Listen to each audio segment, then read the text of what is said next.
Hi, I'm Mckay, owner of Sacred Sassy Life. I am a mother, I'm a wife, I'm a life and body coach, and I am a very grateful member of the Vividly Woman community. Leela, thank you for inviting me to share today about my own healing journey with satiating self-love starvation. Oh, it's been so many years. So many years that I had this feeling inside me that I wasn't lovable, that I wasn't good enough, and no matter what I did, that feeling was really present. And I did everything I could to fill it.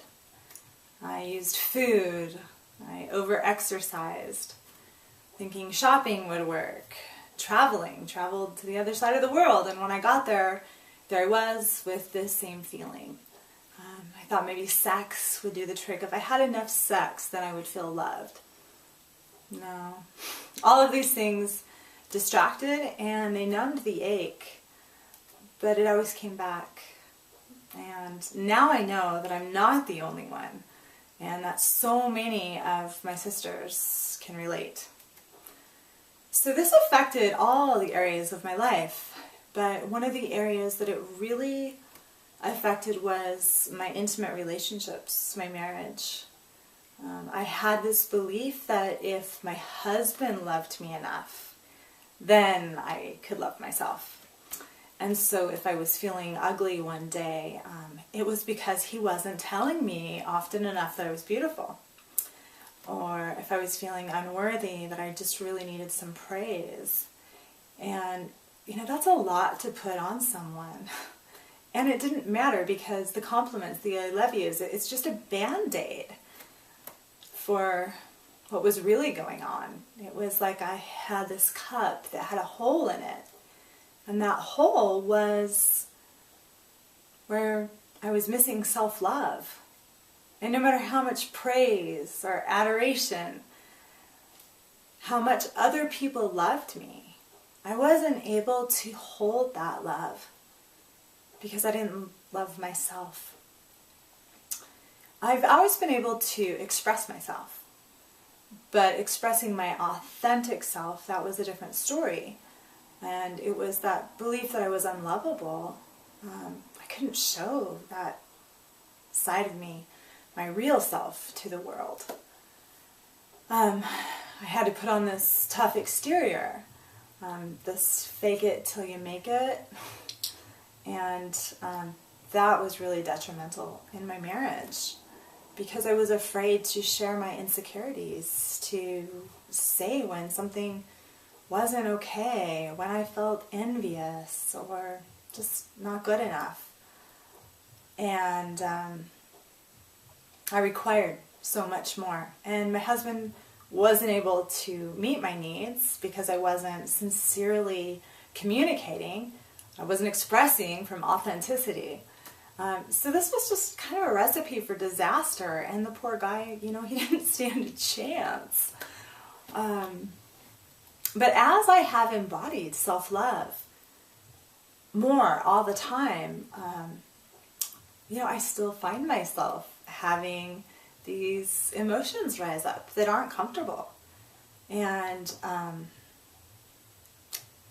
used to think that I had to be bulletproof, that if I loved myself enough, I wouldn't have any of these feelings.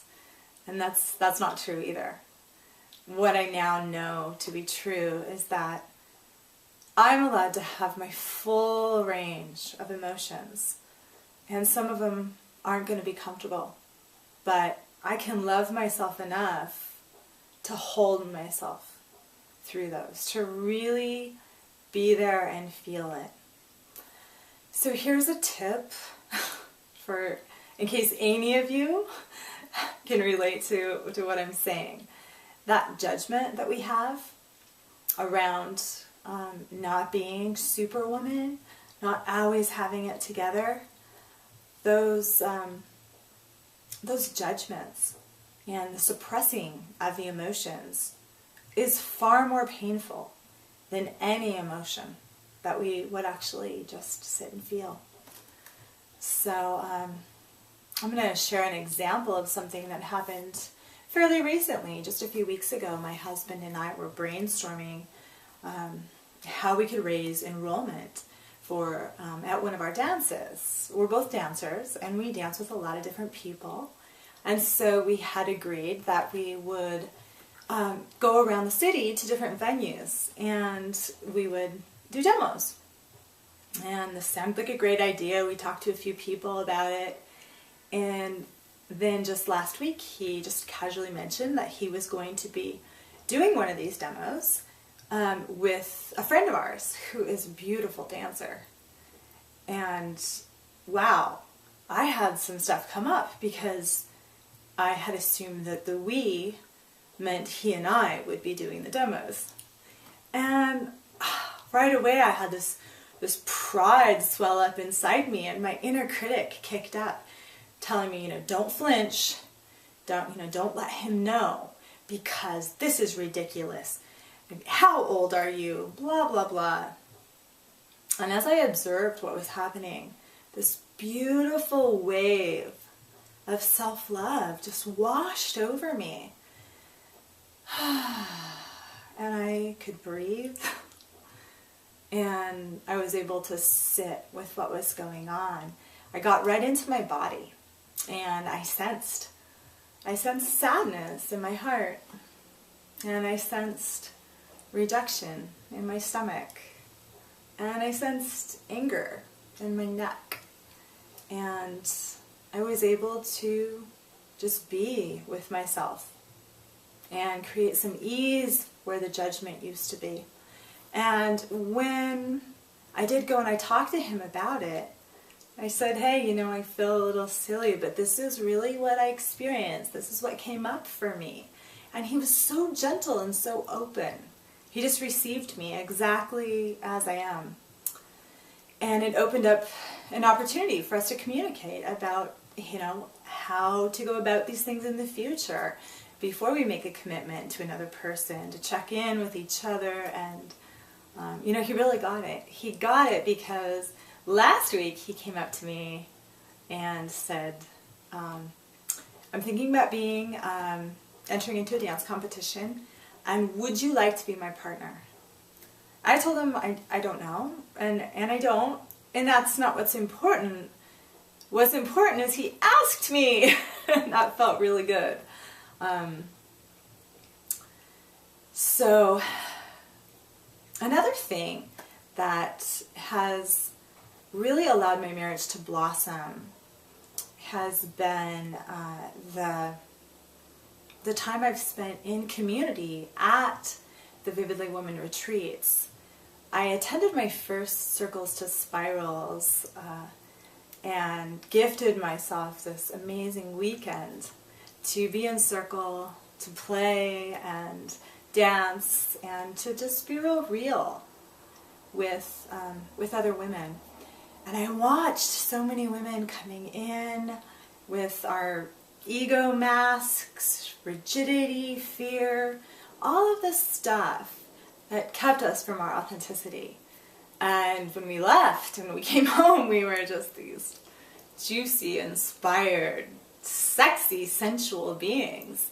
And that's exactly what I was when I got home. And I felt filled up. And my husband was really able, of course, to receive me. And I was able to look at him with new eyes.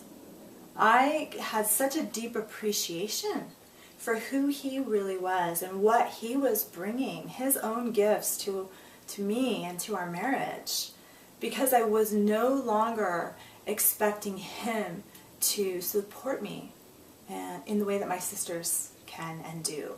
And that was just such a beautiful aha moment for me. And another beautiful piece was I learned a new lesson in self-love from being in community with women. And I gained so much compassion and empathy as I watched each woman in her uniqueness open up, and I could just feel, I knew what she was going through. And it realized, well, wow, that's me, that's me, that's me. We're all just mirrors for each other. And as I love them, so I love myself. Oh, another piece I'd like to share that's just really, really beautiful about these retreats is when we come home, when we leave the retreat, it's not this high and then this crash, because we stay in community, we stay connected, we have weekly phone calls, we've got an amazing online community, and it's just a beautiful way that Leela has planned this out so that we're continually nurtured and that we're holding each other and we just keep growing together. So Leela, thank you so much.